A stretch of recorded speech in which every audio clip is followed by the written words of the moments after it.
Hello, everyone. It's 10 o'clock. Hopefully, you guys can hear me. I am actually on my laptop because my desktop had some technical difficulties this morning.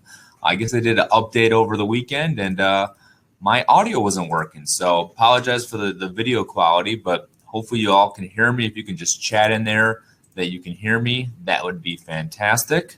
And then I can make sure that we can begin the presentation in a minute or so.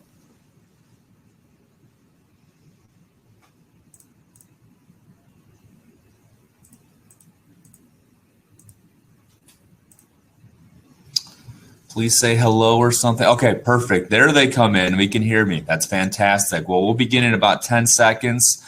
I hope everyone had a great weekend. It's Monday morning. The work week's about to kick off, but we're going to talk about college planning. For some of you that are on this presentation, you might have kids that are about to go to college, or maybe you have a newborn that you're thinking about college.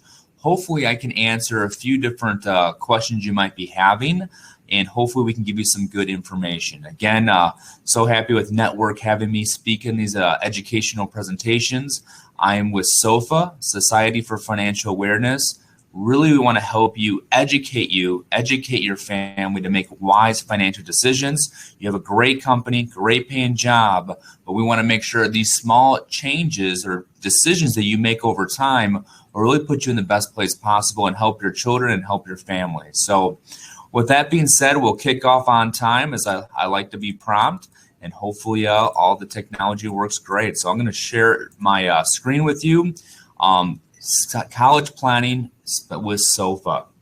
Now on this chat, I see you guys say it sounds perfect. You can hear me. If there's some questions, we might try to get to it at the end of the presentation, or if maybe on a personal level, I can reach out to you. I know in a group setting, even though it's virtual, there's some more specific questions that it might be best to answer on a personal level, but please ask the chat just to make sure we don't forget and hopefully give you some good answers. If it's not on this presentation, maybe after the presentation. Again, my name is Jordan Flowers. My day job is a financial advisor, but truly I love helping people and making sure people make wise financial decisions. I've been very blessed being in this business for 15 plus years. It's the only job I've had, and I love it dearly. We're going to talk for the next 40 minutes about college planning and some tips and strategies that you guys can hopefully put into action. And again, SOFA is a non-for-profit. We're not here to get any kind of financial advantage. We truly want to help you. Network wants to help you. That's why they have me speak. And this is hopefully a value add for you during your work week. So again, they're non-for-profit. We're just here to educate. How much will college be? Truthfully, none of us truly know. And a lot of us on this webinar have children at different ages and different times. The second question is, how much will you need, when you need the money to pay for the college tuition? There's a lot of inflation going on right now, as you guys probably know. If you have some college loans, they are delaying that to January of 2022, but they are saying that is the last delay. Those will come due in January or February of 2022. And we can't plan on that ever happening again. We want to make sure that we prepare for your family and your children's education so that they're not going to be stuck with a huge bill. Now, just looking at this study in 2030, this is going to be the average, nationwide. SOFA is a nationwide organization. Illinois can be a little higher. So we're in Illinois, so it might be even higher than this. But private colleges are almost $33,000 per year, with public universities being over $15,000 a year. That is not cheap. Obviously, college is going to cost a lot of money, and we want to make sure that we do good planning now so we can minimize that financial burden. Now, where will the money come from? You might have a child that you really think is a great athlete and they're going to get a scholarship, but you don't want to put all your eggs in one basket. And maybe they will get a scholarship, and maybe they will get some funding from their sports or different things that they're interested in, but it's not a guarantee. There could be injuries, life happens. We want to make sure we do good planning so that if they don't get a scholarship, there's money on the table to pay for college. Student employment, when people are in school, some people look to get a job to help pay for their college tuition, or maybe before that to save up to get to pay for college. But we know those jobs aren't very high paying. And sometimes when you're in school or different things, they have requirements where you can work 10 to 20 hours a week and still focus on your studies.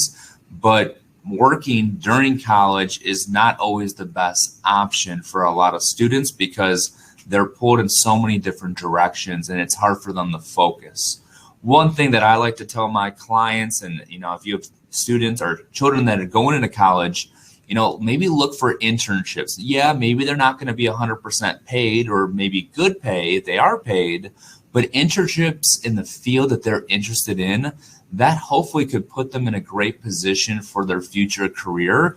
And a lot of companies like ours as well, we do internship because if we see good candidates, we would love to hire them after college. And that might put your child in the best place possible. But paying for college just from working part-time is not usually a great option for many college students, but sometimes you need to do that just to get by.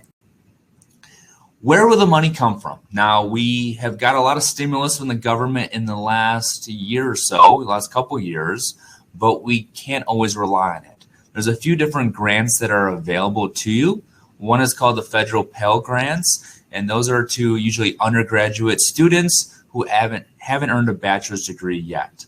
Another one is the Federal Supplement Educational Opportunity Grant, and it's for undergraduates that have the lowest expected family contributions, EFC, and it gives priority to students who receive federal Pell Grants. The difference between the two is each school will receive enough money to pay the Pell Grants, but there's no guarantee that every eligible student will receive the Federal Supplemental Educational Opportunity Grants. Now, we want to make sure that you and your families get the most money possible for college, and we're going to talk about a little later how you can maybe position your even finances so you get more money, going to be free money, not coming out of your pocket. So, a few different ways you can structure these loans. They come in two different types. One's a subsidized loan. It's on a need basis, and the federal government pays the interest on these loans while the student's in school and during the grace period before the repayment begins. Those are nice, but those aren't always going to be there.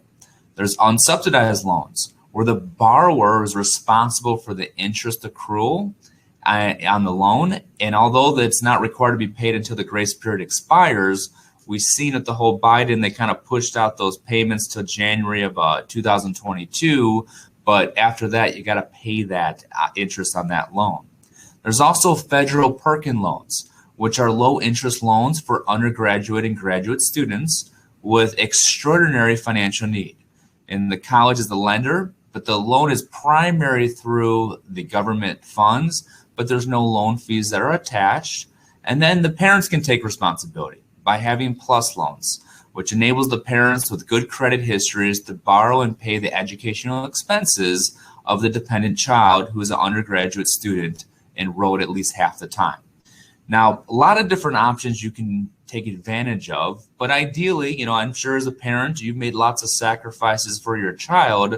You don't want to take all that burden of the college funding, but some parents that they want to pay 100%, some parents just quite can't pay 100%, but you want to know what's available to you and see if you can take advantage of it as best as possible.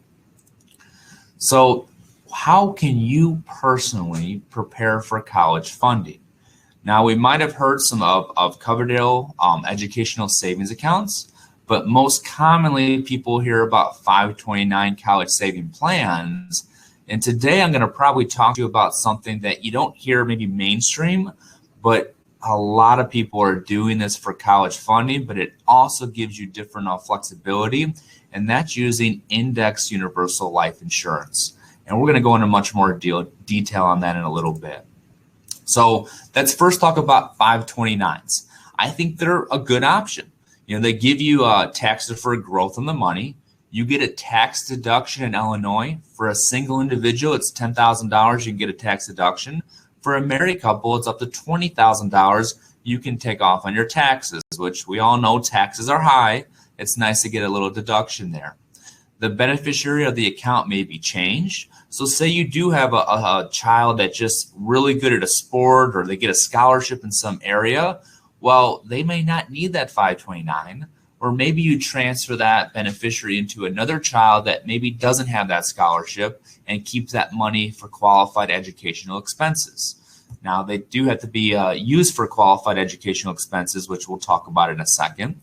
And you can do this through many different programs they have available to you. BrightStar, there's other programs. You establish the account, 529, you put the money in there, make sure your tax accountant gets that documentation so he can take off the tax deduction. But they're pretty easy to set up. And there's a variety of investments that are available to you and your child. Now, say your child's going into school in 2 or 3 years. Do you want to put all that money at higher risk right before they may need it? That's a kind of a tough decision there, because you want to make money on that money, but you don't want to take so high risk that whatever you put in there, what if the market drops right before they need to go into college? Then you actually could have less than what you started with. So that's something you got to take into consideration. There's some limitations to 529s. The maximum for the is $15,000 per year without filing a gift state return. That's per individual, so per couple that's $30,000. Only one account can be established per beneficiary, and they can be counted against financial aid qualifications. So when they're filing for FAFSA and they have a big chunk of 529, that could maybe get them have less grants for college aid because they have the 529, but it's still better to have it than not. And withdrawals, like I said before, have to be for educational uses. If your child wants a new car, you can't take it out of your 529 to pay for that new car, because you're going to be taxing that and have penalties. If they need it for college expenses, that is federal tax exempt, all that growth on that, and they can take that out for qualified educational expenses. And the contributions must be made prior to the beneficiary age 18, and it should be fully withdrawn by the beneficiary age 30. So that's kind of 529. There's some restrictions in there. And again, some of us might have younger children, which maybe they are wanting to go to college, but maybe they find a passion that doesn't require a college degree. And if you have a 529, you can't maybe access that money unless you want to gift it to some other child or to some other family member. There's also Coverdell accounts. The difference is the maximum is a lot lower. It's $2,000 per individual. But again, tax deferred growth on that money if used for educational expenses. You have different custodians or trustees that can manage those accounts and help grow that for you. You can also change the beneficiary, and they can be established at any participating bank or financial institution. But quite frankly, most people use 529s just because it's easier. You get a bigger tax deduction. 529s are usually the way most people go when it comes to college planning if they choose to put money for college. So I would probably lean to do more of a 529 than a Coverdell account.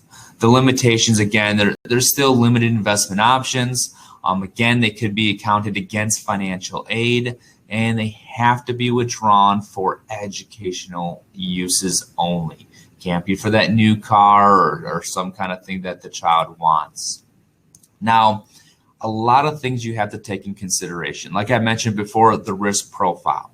Some people cannot handle risk. And to be frank, right before needing that money for college tuition, you probably shouldn't have all that money super aggressive, because although the last year the market's done fantastic, right before you need those funds, you would hate to have that market have a correction and really impact how much funds are available for your child's educational purposes.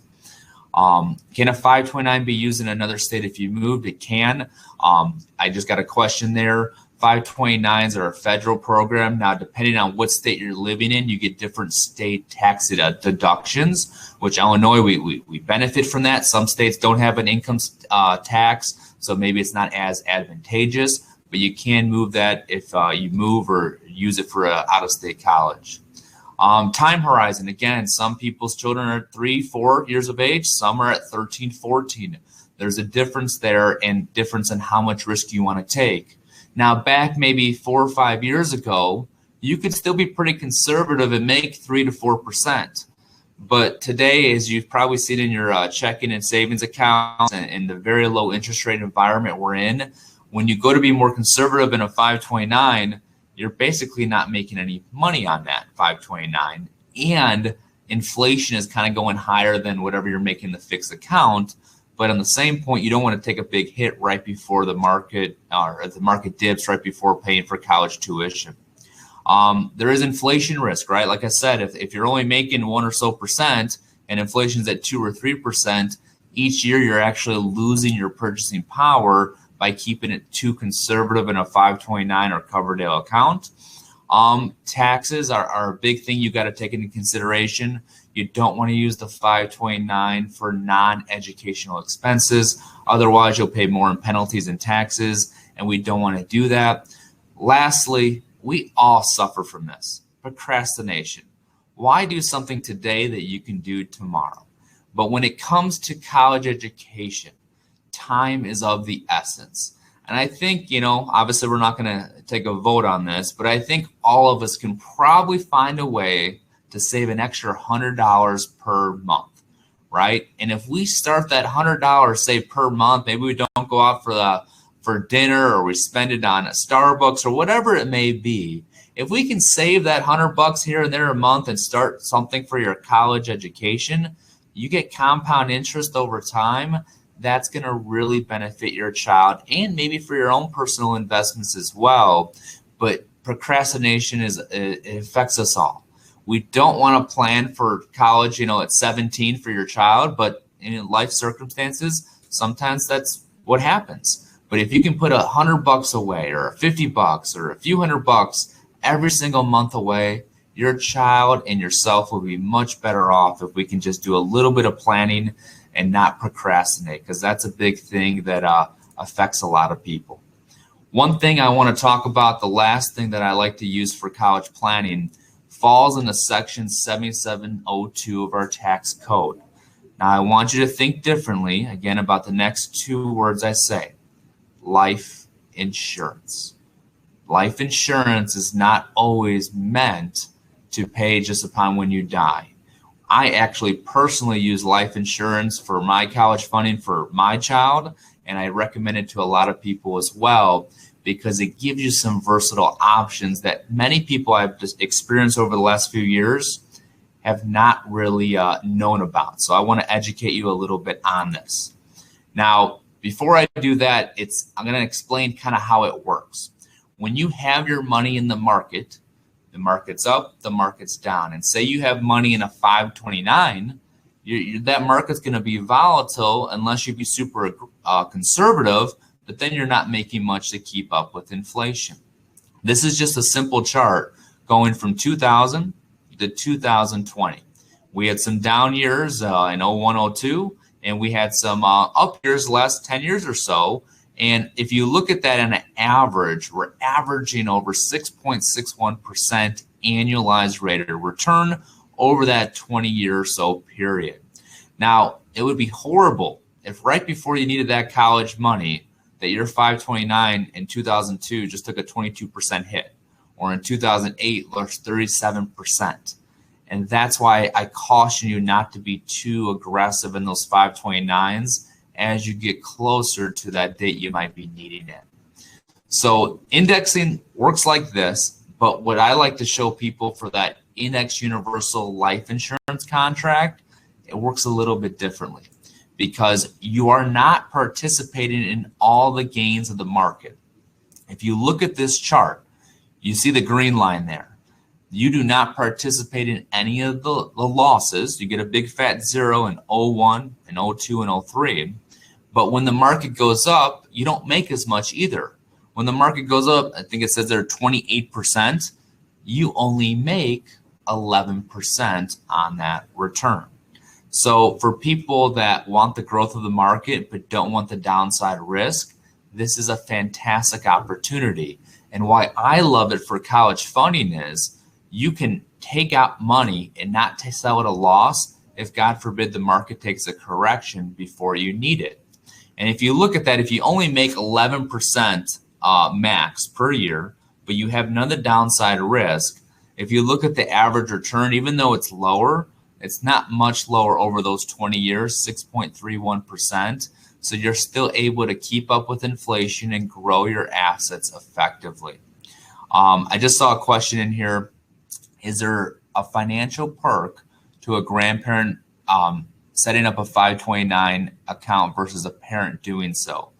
Usually it's a little bit more advantageous for the parent to do so, but there can be a financial benefit potentially for the grandparents. It depends on a more personal level, but the grandparents can absolutely set up a 529 for their grandchild if they want to, but it depends on your tax situation if we can actually get a benefit for that. Going back to this chart again, indexing is a great way to kind of minimize your risk, but still participate in the gains of the market.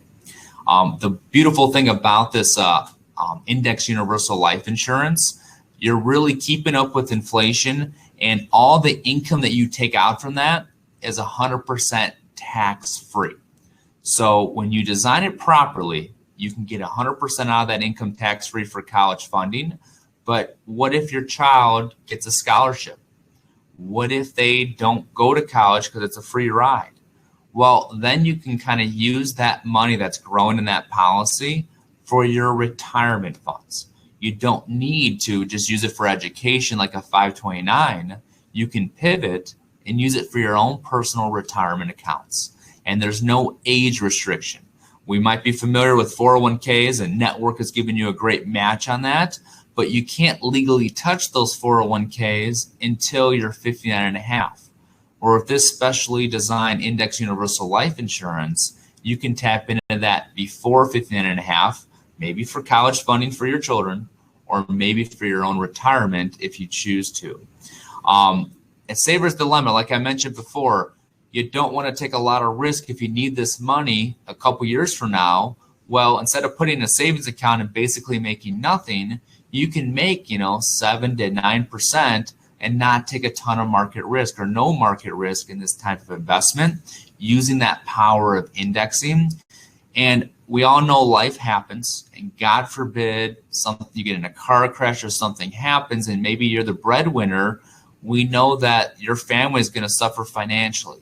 A lot of ways that people can protect that is by having a life insurance policy for death benefit. And even though this isn't specifically designed for having a big death benefit, there still is a death benefit.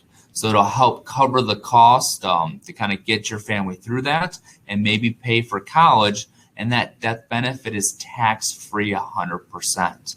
So I personally think everyone's got to evaluate all the options you have. The 529 is great for a tax deduction, but the index universal life insurance doesn't give you a tax deduction, but it gives you a lot more flexibility in your financial plan. So you can use it for college funding. You can use it for retirement planning. One more thing I want to mention. Some of you have maybe gone through FAFSA. Some of you haven't even thought about it because your kids aren't at that age yet. But when colleges look at your net worth and your assets, when they see who can get grants and loans, they look at all your accounts that are non-IRA accounts. And they may look at your 529. And because you have so much in 529 or other assets that they can see, they say, well, you get disqualified for getting some extra grants. When you properly design these investments, you can actually legally put those in a life insurance chassis, as I like to call it. And then the colleges, when they look in, they cannot see those funds, even though those funds are working for you on the side, like we discussed, using the power of indexing. So you can get more grants and some more free money from these colleges, but still have your funds growing for you legally. And then you could take that out for additional funds for college or maybe for retirement. But if you haven't prepared and maybe your child is 16 or 17 and they're getting close to college, we can do some good planning potentially and put that money sheltered away so you can get some more grants, and then you can keep more of that money in your pocket and not self-pay everything. So again, everyone's situation is a little bit different, but I love the versatility this has and the possibilities it gives you to get more free money from the government and from programs just by knowing the laws and working within the law. So Please keep that in mind. I just got another question. Let me just see what this says. Do you have to be below a certain age to contribute? I'm already 59.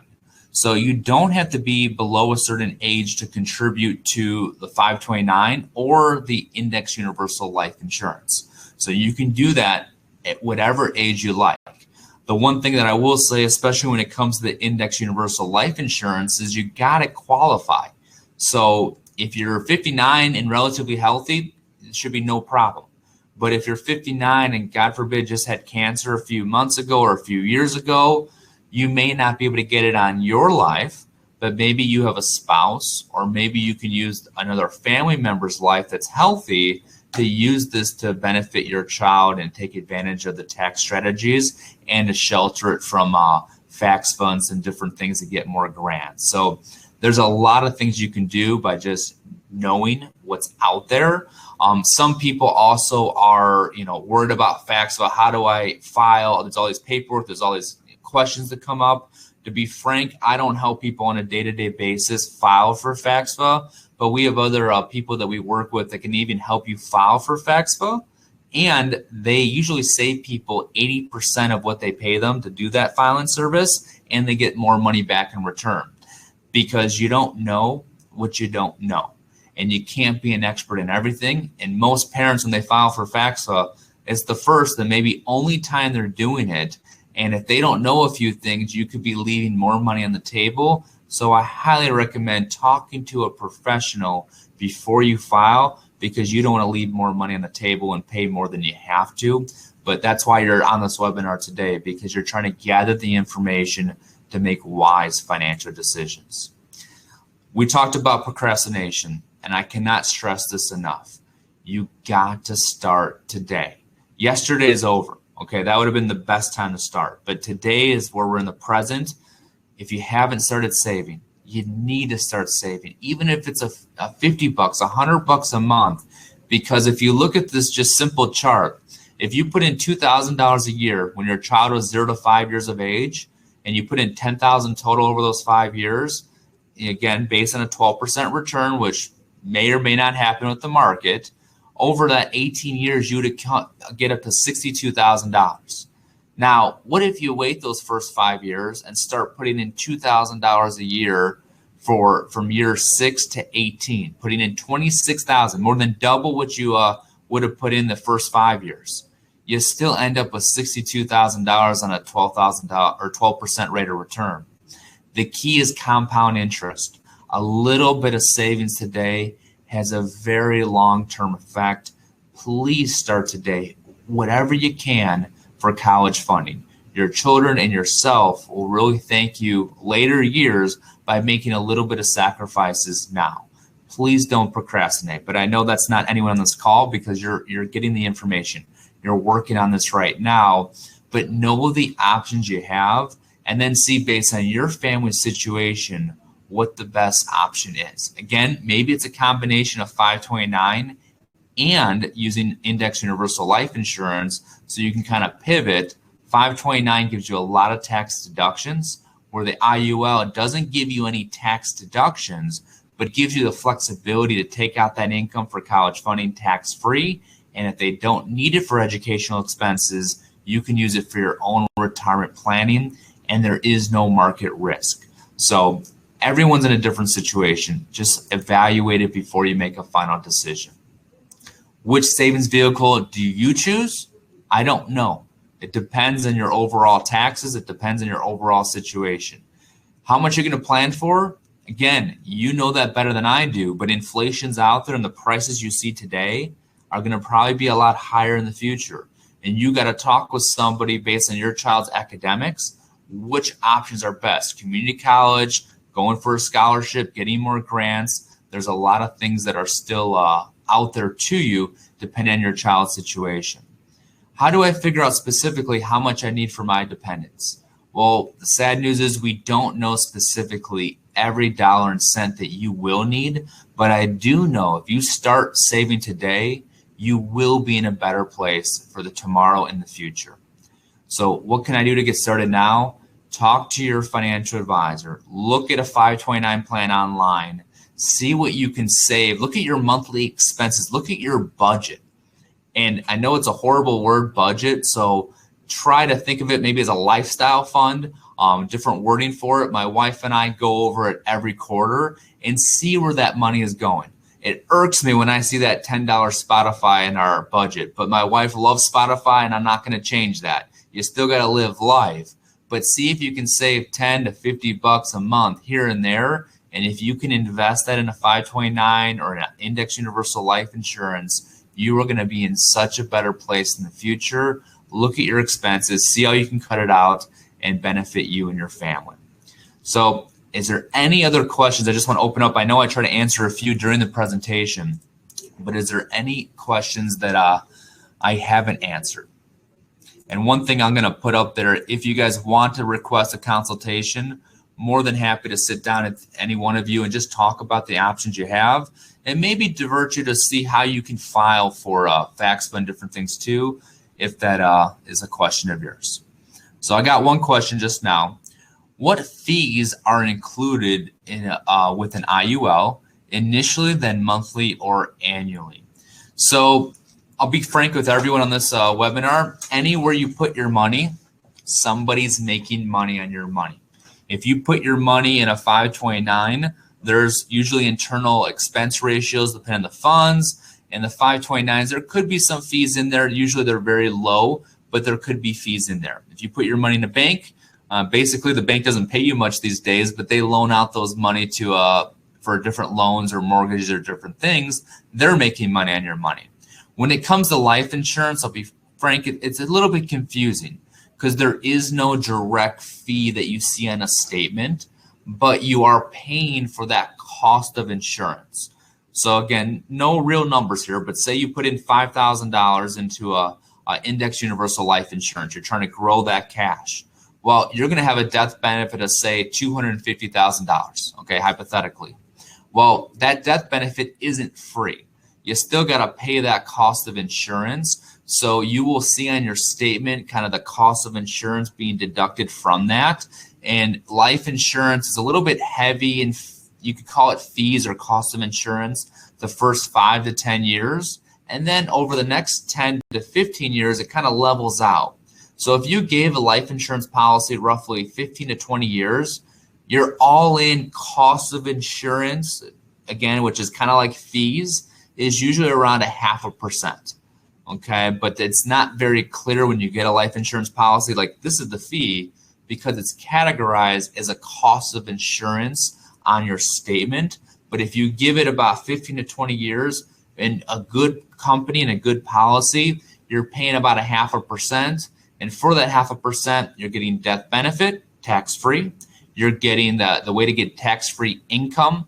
And you're also, for different people, you're getting that money sheltered away from FAFSA so that you can get more grants and scholarship money so that you don't have to pay out of your own pocket. So to answer your question, it's not an exact fee, but over about 15 to 20 years, about 0.5% you're paying for that cost of insurance. Any other questions that somebody has? And again, I put my contact information there. If you have something more specific or would like to run to see if it even makes sense to kind of see if we can help you with FAFSA, let us know. We're happy to help. We truly want to educate you. And if there's more specific questions, please reach out to me on a personal level. We'll see if we can help you out. But you got to see what you can honestly afford and then create a game plan. Because if you can only afford $100 a month, that's set that up systematically that every single month it comes out to that 529 without you doing a thing. Because if it doesn't happen automatically, we know procrastination, we know how life happens, and if it's in that bank account, we might spend it. So make sure you have a disciplined plan and that every month, whatever dollar amount you can afford, it comes out automatically, and that little bit of savings will go such a long way. Well, I don't have any more questions, so I'll look forward to talking to you individually. I hope you all had a great webinar. I know it's Monday. You got a long work week ahead. Thank you for taking some time out and spending with me.